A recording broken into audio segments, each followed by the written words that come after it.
មុននឹងយើងចូលដំណេកបងប្អូនយើងត្រូវតែតាំងអ្នកមួយចំនួន3ចប់រួចហើយយើងសូត្រនៅលើគាថានេះចំនួន9ដងពេលដែលយើងចូលដំណេកទៅយើងអាបាក់ភ័យព្រួយខ្លាចមានមនុស្សឬក៏អមនុស្សឯណាដែលមានបំណងអាក្រក់មកលើយើងជាដំបូងនេះគេឲ្យយើងសូត្រអ្នកមួយចំនួន3ចប់ចាប់ផ្ដើមนะโมตัสสะภะคะวะโตอะระหะโตสัมมาสัมพุทธัสสะนะโมตัสสะภะคะวะโตอะระหะโตสัมมาสัมพุทธัสสะนะโมตัสสะภะคะวะโตอะระหะโตสัมมาสัมพุทธัสสะ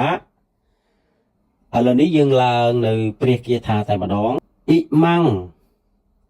សីមាយ៉ាងអធិដ្ឋានមិអ៊ីម៉ាំងសីមាយ៉ាងអធិដ្ឋានមិអ៊ីម៉ាំង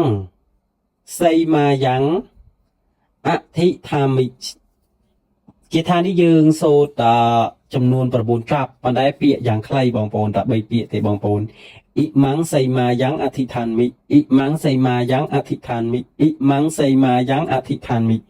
មុននឹងយើងចូលដំណេកបងប្អូនយើងត្រូវតែតាំងអ្នកមួយចំនួន3ចប់រួចហើយយើងសូត្រនៅលើគាថានេះចំនួន9ដង